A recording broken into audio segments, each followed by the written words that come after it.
Hola, buenas noches. El día de hoy tenemos otra interesante lectura del libro Tus zonas erróneas del doctor Wayne Dyer. La noche anterior estuvimos leyendo sobre los deberías que nos han impuesto y que nosotros mismos nos hemos impuesto, pero que no nos agradan. Y nos explicaba el autor que estos deberías no nos dejan avanzar y nos mantienen en una frustración constante.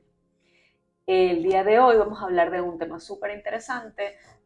Ya empezamos otro capítulo, es el capítulo número 7, que se llama La trampa de la justicia.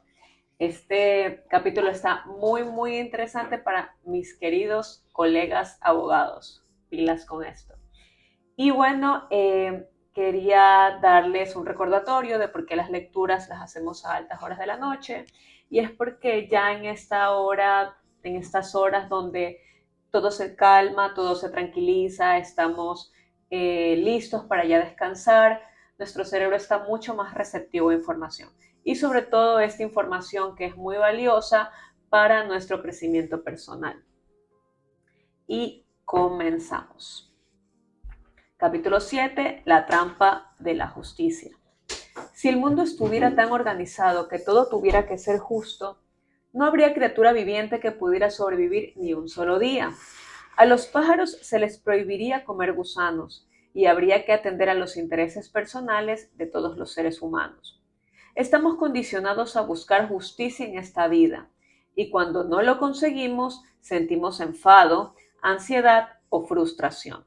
En realidad, sería igualmente productivo que buscáramos la fuente de la eterna juventud o algún otro mito por el estilo. La justicia no existe, nunca ha existido y jamás existirá. Simplemente el mundo no ha sido organizado de esa manera. Los gorriones comen gusanos, eso no es justo para los gusanos. Las arañas comen moscas, lo que no es justo para las moscas. Los cuguares matan coyotes, los coyotes matan tejones, los tejones matan ratones, los ratones matan insectos.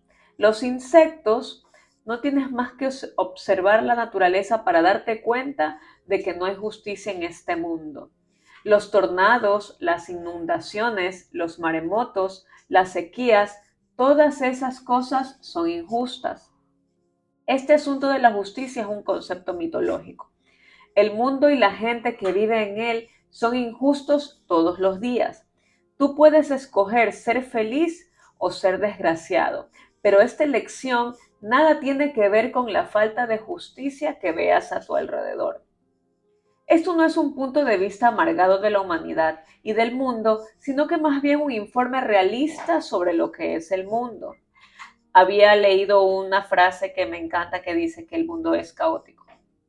La justicia es un mero concepto casi imposible de aplicar, en especial en lo que se refiere a tus propias opciones de realización y felicidad personales.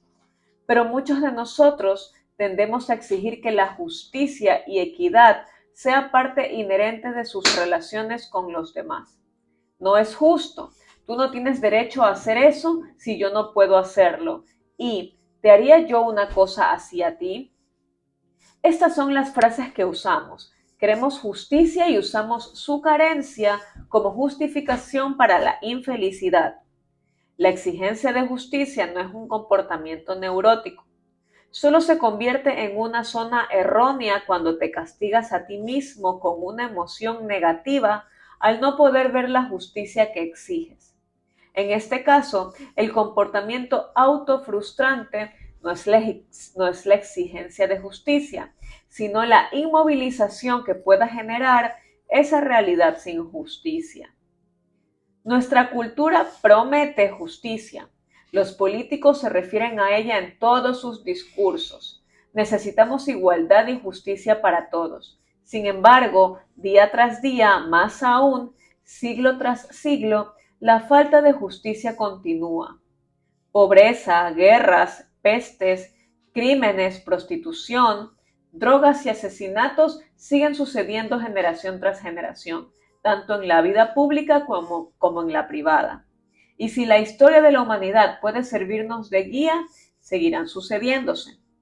La injusticia es una constante en la vida, pero con la infinita sabiduría que acabas de adquirir, puedes decidirte a luchar contra esa injusticia y a negarte a quedar inmovilizado emocionalmente por ello.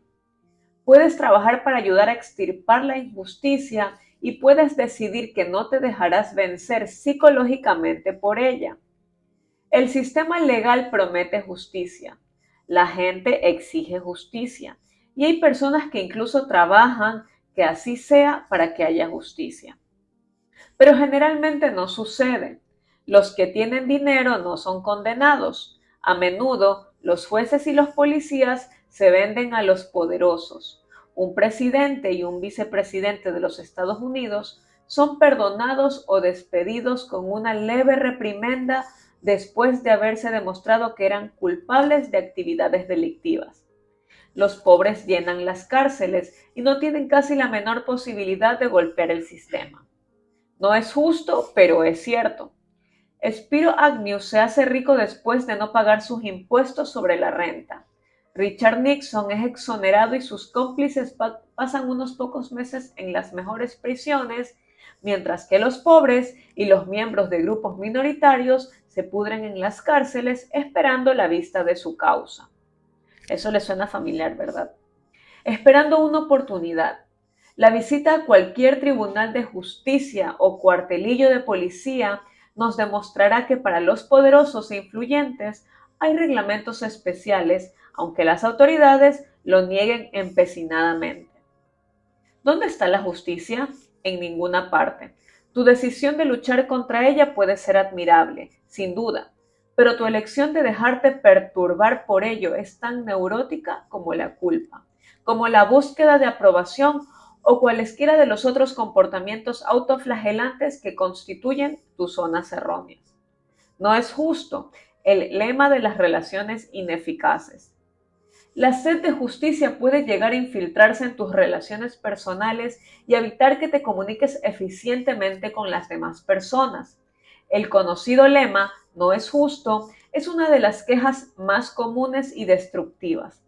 Para poder considerar que algo es injusto, tienes que compararte con otro individuo o con otro grupo de individuos.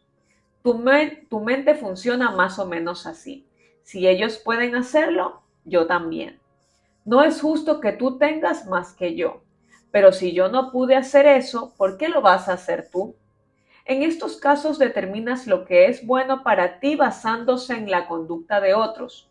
Ellos, no tú, están a cargo de tus emociones. Si te sientes perturbado porque no puedes hacer algo que otra gente puede hacer o ha hecho, es porque has dejado que sean ellos los que te controlen.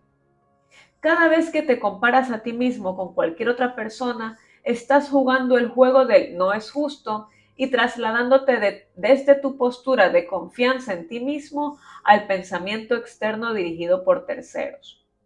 Una de mis pacientes, una joven muy atractiva llamada Judy, es un buen ejemplo de este tipo de pensamiento autodestructivo. Judy llevaba 5 años de casada y se quejaba de que no era feliz en su matrimonio. En una sesión de terapia de grupo, ella hizo una dramatización de una discusión conyugal. Cuando el joven que hacía de marido de Judy, que era agente de seguros, le dijo algo desagradable, Judy inmediatamente le contestó diciendo: "¿Por qué dices eso? Yo nunca te digo cosas así". Cuando él le mencionó a sus hijos, Judy dijo: "Eso no es justo. Yo nunca mezclo a los niños en nuestras discusiones". Cuando la interpretación de roles se dirigió hacia los proyectos de una salida nocturna, el razonamiento de Judy fue nuevamente: "Eso no es justo. Tú sales siempre y yo me tengo que quedar en casa con los niños". Para Judy, su matrimonio debía funcionar según una lista de comparaciones, una para ti, otra para mí. Todo tenía que ser parejo y justo. Si yo hago esto de esta manera, tú tienes que hacerlo igual. No es extraño que se sintiera herida y llena de rencores todo el tiempo, más preocupada de ajustar cuentas y reparar injusticias imaginarias que de examinar y quizá mejorar su vida conyugal. La búsqueda de justicia de Judy era un neurótico callejón sin salida. Ella evaluaba el comportamiento de su marido basándose en su propio comportamiento y su felicidad en base al comportamiento de su marido. Si ella dejara de buscar equidad y hacer cuentas y empezara a tratar de obtener las cosas que quiere, sin pretender que sean los demás los que se las brinden, o sea, sin tener que depender de los demás, entonces es seguro que sus relaciones podrán mejorar. El concepto de justicia es un concepto externo, una manera de evitar el hacerte cargo de tu propia vida. En vez de pensar en que las cosas son injustas, puedes decidir lo que realmente quieres y ponerte a buscar los modos para lograrlo, independientemente de lo que el resto del mundo quiere o hace. El simple hecho es que todas las personas son distintas y no importa cuánto te quejes y reclames porque los demás tienen más que tú, ya que así no lograrás ningún cambio positivo. Necesitarás eliminar las referencias venidas de afuera y tirar los prismáticos que enfocan lo que hacen los demás. Algunas personas trabajan menos y ganan más dinero. Otras personas mejoran sus posiciones por favoritismos, mientras que tú eres más hábil y eficiente. Tu esposo y tus niños seguirán haciendo las cosas de una manera diferente a la tuya. Pero si te enfocas a ti mismo en vez de compararte con los demás, te darás cuenta de que no vale la pena molestarte por la falta de equidad y justicia. El telón de fondo de casi todas las neurosis es dejar que el comportamiento de los demás sea más significativo, más importante que el tuyo propio. Si te cargas con frases como, si él puede hacerlo, yo también, vivirás tu vida según lo que piensan los demás y no creándola tú mismo a tu manera. Los celos, una rama de la exigencia de justicia. John Dryden decía que los celos eran la ictericia del alma. Si los celos interfieren en tu vida y te producen una inmovilidad emocional, lo que debes hacer es proponerte como meta eliminar este tipo de pensamiento inútil y perjudicial. Los celos son en realidad una manera de exigirle a alguien que te quiera de cierto modo específico y tú dices, no es justo cuando no lo hacen. Esto proviene de una falta de confianza en ti mismo, simplemente porque se trata de una actividad dirigida a los otros. Permites que el comportamiento de otra persona te produzca incomodidad emocional. La gente que realmente se quiere a sí misma no opta por los celos ni se deja perturbar cuando alguna persona no actúa con justicia. Nunca podrás predecir cómo reaccionará el ser que amas ante otro ser humano. Pero si escoges ser afectuoso o amable, tú solo puedes experimentar la inmovilidad de los celos si consideras que sus decisiones tienen algo que ver contigo. Eso depende de ti, es tu elección. Si un miembro de una pareja se enamora de un tercero, no es que sea injusto, simplemente es. Si lo Eso me hizo pensar como que en mi matrimonio. Si le consideras injusto, probablemente terminarás tratando de imaginarte por qué. Un ejemplo perfecto nos lo proporciona una paciente mía que estaba furiosa porque su marido tenía un affair. La obsesionaba el pensar por qué lo hacía. Se preguntaba constantemente, ¿en qué me equivoqué? ¿Qué me pasa? ¿No soy yo suficientemente buena para él? Toda una retaíla de preguntas llenas de dudas respecto a sí misma. Helen pensaba constantemente en la injusticia de la infidelidad de su marido. Pensó incluso en tener un affair ella para equilibrar la balanza. Lloraba mucho y oscilaba entre la tristeza y la ira. La equivocada manera de pensar de Helen que la conduce a la infelicidad reside en una demanda de justicia que abruma su relación. Esto hace también que la elección de su marido de tener relaciones sexuales fuera del matrimonio sea el motivo de su perturbación. Al mismo tiempo, está usando el comportamiento de su marido como justificativo para hacer algo que probablemente hacía mucho tiempo que ella quería hacer. Y no lo hacía porque no era justo. La insistencia de Helen en que las cosas tienen que ser justas implica que si fuese ella la primera en tener un affair, entonces su marido tendría que tomar represalias. El estado emocional de Helen no va a mejorar hasta que ella decida que la decisión de su marido fue independiente de ella y que él puede tener 1000 motivos particulares y ninguno de ellos relacionados con Helen para embarcarse en su aventura sexual. Quizás simplemente haya querido hacer algo distinto, quizás sintió amor por otra persona además de su mujer, o quizá quiso probar su virilidad o mantener a raya la vejez.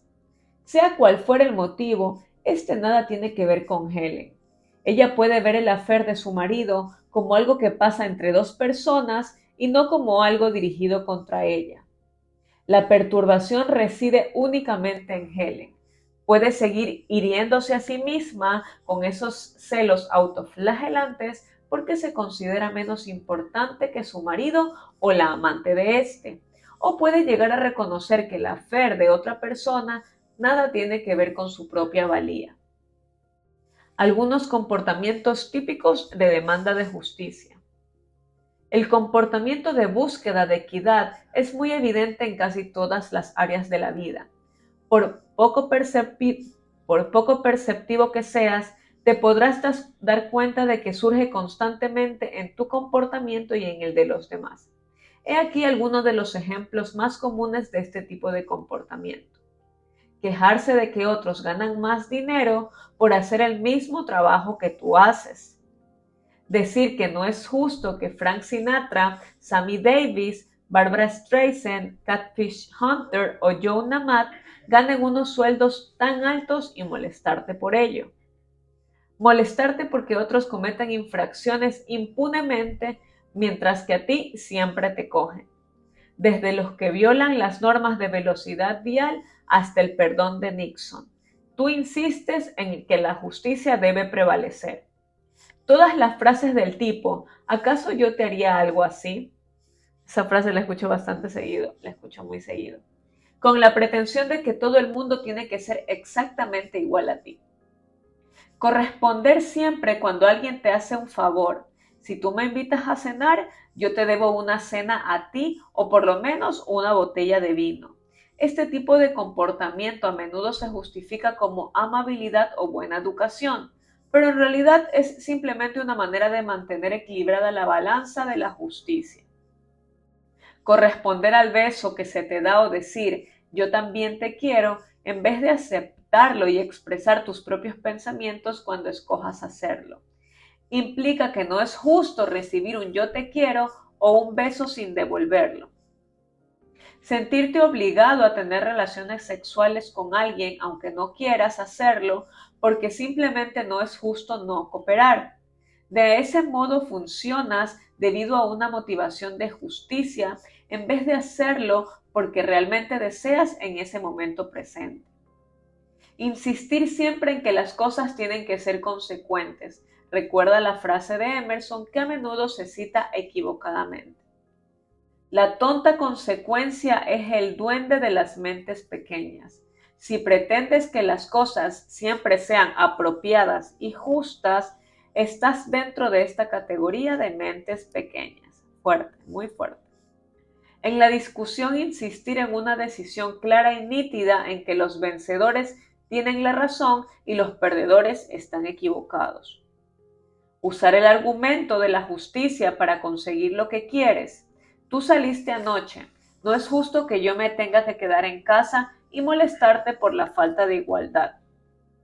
Decir que algo no es justo ante los niños, los padres o los vecinos y en consecuencia hacer cosas que preferirías no hacer resintiéndote por ello. En vez de echarle la culpa de todo lo que pasa a la falta de equidad, trata de observar seriamente tu propio comportamiento que te inhabilita a decidir por ti mismo qué es lo más apropiado para ti.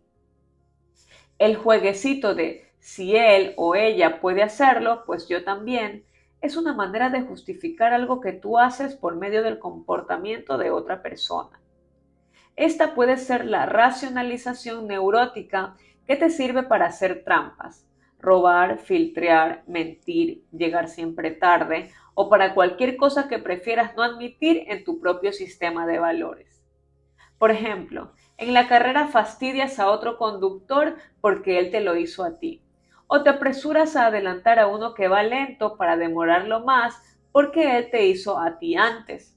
O dejas las luces largas al cruzarte con otro coche porque los coches que vienen en dirección contraria lo están haciendo. Y pones literalmente en juego tu vida porque tu sentido de justicia ha sido violado. Esto sí también ha pasado muchas veces en Kido acompañando a personas manejando y encienden la luz más alta porque el del frente también se la prende y complicado. Este es el tipo de comportamiento de él me pegó, así que yo le pego a él, tan común en los niños que lo han visto en sus padres miles de veces. Es la causa de muchas guerras cuando esto es llevado a extremos ridículos. Gastar la misma cantidad de dinero en un regalo que el que gastó en ti la persona a quien regalas. Pagar cada favor con un favor del mismo valor. Mantener tu libro de cuentas equilibrado en vez de hacer lo que te gustaría hacer. Después de todo, hay que ser justos. Allí están las pequeñas excursiones por el callejón de la justicia, donde tú y los que están cerca de ti se encuentran conmovidos interiormente. A menudo muy poco, pero conmovidos de cualquier manera, por esa absurda afirmación que tienes grabada en la cabeza de que las cosas tienen que ser justas. Algunas de las recompensas psicológicas que te impulsan a aferrarte a tus demandas de justicia. Las recompensas para este tipo de comportamientos son generalmente autofrustrantes, en el sentido que mantienen la percepción fuera de la realidad y es una especie de mundo onírico que nunca existirá. Las razones más comunes para conservar tus demandas de justicia en pensamiento y comportamiento son las siguientes. Puedes sentirte satisfecho de ti mismo porque eres una persona honorable. Esta es una de las formas que tienes de sentirte mejor y superior. Mientras sigas insistiendo en un sistema mitológico de justicia y te preocupes más de tener tu libro de cuentas en orden y bien equilibrado, seguirás aferrado a esa sensación de yo soy mejor que tú y gastarás tus momentos presentes en sentirte satisfecho de ti mismo en vez de vivir de forma efectiva. Puedes ignorar la responsabilidad por ti mismo y justificar tu inmovilidad transfiriendo la responsabilidad a aquella gente o aquellos hechos que no son justos. Esto te sirve para excusar tu falta de capacidad para hacer y sentir lo que quieres y escoges. De esta manera puedes evitar los riesgos y el trabajo que implica tratar de cambiar. Mientras la injusticia sea la causa de tus problemas, no puedes cambiar. Lo harás cuando desaparezca esta injusticia, lo que, por supuesto, no sucederá nunca, jamás. La injusticia puede hacerte llamar la atención, la compasión y la autocompasión. El mundo ha sido injusto contigo, así que es ahora tú y todos los que están a tu alrededor deben sentir pena por ti y compadecerte. Esta es otra de las grandes técnicas para evitar el cambio. La atención, la compasión, la autocompasión son tus retribuciones y las usas para sostenerte en vez de hacerte cargo de ti mismo y evitar los comportamientos inspiradores en las comparaciones. Puedes justificar todo tipo de comportamientos inmorales, ilegales e impropios, haciendo que la responsabilidad de tus actos recaiga sobre otro. Si él puede hacerlo, yo también puedo. Este es un espléndido sistema de racionalización para justificar cualquier comportamiento. Te proporciona una excusa estupenda para ser ineficiente. Si ellos no hacen nada, yo tampoco lo haré. Es una estratagema hábil e ingeniosa para justificar tu pereza, tu cansancio o tus temores. Te brinda un buen tema de conversación que te ayude a evitar hablar de ti mismo con la gente que te rodea. Si te quejas de todas las injusticias que se hacen en el mundo, no realizarás nada, pero por lo menos habrás pasado el tiempo y logrado escapar. Quizá de la necesidad de tratar más honestamente e íntimamente también con la demás gente. Si tienes un concepto claro de la justicia, tus decisiones serán siempre justas. Podrás manipular a los demás, especialmente a tus hijos, recordándoles que son injustos contigo porque no son exactamente iguales a ti y no mantienen una cuenta exacta de todo el dar y recibir de tu relación con ellos. Esta es una manera muy hábil de conseguir que se hagan las cosas a tu manera. Puedes justificar un comportamiento vengativo diciendo que las cosas tienen que ser justas. Esta es una maniobra que sirve para justificar todo tipo de actividades manipuladoras y desagradables. La venganza se justifica porque todo el mundo tiene que ser parejo y ecuánime. Y si tienes que pagar un favor, del mismo modo tendrás que pagar una maldad. He aquí el sistema psicológico de apoyo que justifica tus demandas de justicia. Pero este sistema de apoyo no es invulnerable. A continuación, he anotado algunos métodos estratégicos para deshacerte de este tipo de pensamiento y limpiar esta zona errónea de la demanda de justicia. Mucha atención, por favor. Algunas estrategias para renunciar a la sana demanda de justicia. Confecciona una lista de todo lo que en tu mundo te parece injusto. Usa tu lista como guía para una acción personal eficiente. Hazte a ti mismo esta pregunta importante. ¿Desaparecerán las desigualdades porque a mí me perturban? Obviamente que no. Atacar el pensamiento erróneo que te produce el malestar es una buena manera de empezar a huir de la trampa de la justicia. Cuando te descubras a ti mismo diciendo, ¿acaso te haría yo eso a ti? O cualquiera de las frases de este tipo, cámbiala a, tú eres distinto a mí, aunque yo encuentro difícil aceptarlo ahora mismo. Esto logrará abrir en vez de cerrar la comunicación entre tú y la otra persona. Empieza a pensar que tu vida emocional es algo que está fuera y es independiente de lo que haga otra persona. Esto te librará del dolor que sientes cuando la gente se comporta de una manera distinta a la que tú quisieras. Trata de mirar con perspectiva las decisiones que hagas y no como hechos monumentales que cambiarán tu vida. Carlos Castañeda dice que el hombre sabio es aquel que vive actuando, no pensando en actuar, ni pensando en lo que pensará cuando haya terminado de actuar. Él sabe que su vida habrá terminado demasiado pronto. Él sabe porque él ve que nada es más importante que ninguna otra cosa. Así pues, el hombre sabio suda y resopla, y si uno lo observa es igual a cualquier otro hombre, excepto que él controla la locura de su vida, ya que nada es más importante que ninguna otra cosa. El hombre sabio, el hombre de conocimiento, escoge cualquier acto y actúa como si le importara. El control que tiene sobre su locura le impulsa a decir que su actuación importa y hace que actúe como si importara. Y sin embargo sabe que no es así. De modo que cuando cumple con sus actos se retira en paz. Y el hecho de que sus actos hayan sido buenos o malos, hayan resultado o no, no es cosa que le preocupe. Interesante, me encantó. Cambia la frase no es justo por es una lástima o yo preferiría. Así, en vez de tratar de que el mundo sea diferente a lo que es, empezarás a aceptar la realidad, aunque no necesariamente a aprobarla o estar de acuerdo con ella. Elimina las referencias externas de comparación. Ten tus propias metas, independientemente de lo que hagan Tom, Dick o Harry. Proponte hacer lo que tú quieres hacer sin referirte a lo que los otros hagan o no hagan. Corrígete a ti mismo en voz alta cuando uses frases como yo siempre te llamo cuando voy a llegar tarde. ¿Por qué no me llamaste tú a mí? Así eliminarás la noción errónea de que el motivo que tiene la otra persona para llamarte es parecerse a ti.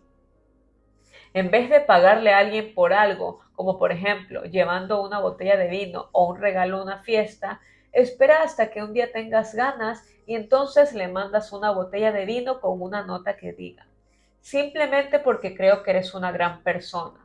No hay ninguna necesidad de mantener en orden las cuentas intercambiando mercancías. Haz simplemente algo agradable porque tienes ganas y no porque la ocasión te lo exige. Gasta la cantidad de dinero que tú quieras en un regalo sin dejarte influenciar por lo que se gastó en ti. Elimina las invitaciones que haces por obligación o por un sentido de justicia. Decide a quiénes vas a ver por motivos internos en vez de externos. Este párrafo pequeño me pareció muy importante para la época en la que estamos. Ya se vienen las Navidades y esto habla mucho de que nos sentimos a veces presionados porque normalmente en el intercambio de regalos ponen precios o ponen un regalo y te dan un regalo con mayor precio al que tú puedes dar y al final del día te sientes sometido a algo que no puedes resolver y cedes y lo haces por la presión. Mucho ojo con eso. Decide tú mismo cuáles serán las normas de conducta que regirán tu comportamiento en el seno de tu familia, basándote en lo que tú consideras que es lo apropiado para ti. Haz que todos los demás hagan lo mismo. Entonces observa y comprueba si no es posible hacer que esto suceda sin que unos violen los derechos de los otros. Si tú sientes que lo que quieres hacer es salir 3 noches por semana, pero no puedes hacerlo porque alguien tiene que cuidar a los niños, no dejes que el concepto de justicia se interponga en lo que decidas hacer. Quizá podrías arreglártelas para que alguien cuide de los niños o lleva a los niños contigo en tus salidas, o cualquiera que sea el arreglo que resulte satisfactorio para todos. Pero el empezar con la rutina del no es justo suscitará rencores y además hará que igual te quedes en casa. Por cada injusticia que sufres, existe una resolución que no requiere que te quedes de ninguna manera inmovilizado. Recuerda que la venganza es simplemente otra manera de ser controlado por los demás. Haz lo que tú y no ellos decidas que es conveniente para ti. Estas solo son unas cuantas sugerencias que pueden servirte como principio para ayudar a ser más feliz, deshaciéndote de la necesidad de compararte a ti mismo con otros y a usar sus posiciones y posesiones como un barómetro para medir tu propia felicidad. La injusticia no es lo que cuenta, sino lo que tú haces al respecto. Y les quiero decir que hemos terminado el capítulo 7, hemos terminado otro capítulo, increíble. Ya se viene el capítulo 8, pero eso lo voy a dar en la siguiente sesión. Ese capítulo se llama Terminando con las postergaciones ahora mismo. Va a estar increíble. Bueno, y haciendo un repaso del capítulo que estuvimos leyendo sobre el tema de la justicia, sobre esta zona errónea, me encantaría acotar sobre, como lo dije al principio, tiene mucho que ver con mis amigos, colegas, los abogados, porque muchas veces se puede pensar que nosotros estamos emitiendo o estamos tratando de resolver algo de justicia o injusticia. Nosotros lo que estamos haciendo es darle atención al punto de vista de una persona. Eso no quiere decir que nosotros estamos decidiendo si es justo o no. Eso al final quien los decide son los jueces. Pues no. Pero nosotros ponemos en pie y presentamos el punto de vista de la otra persona. Eso básicamente se trata.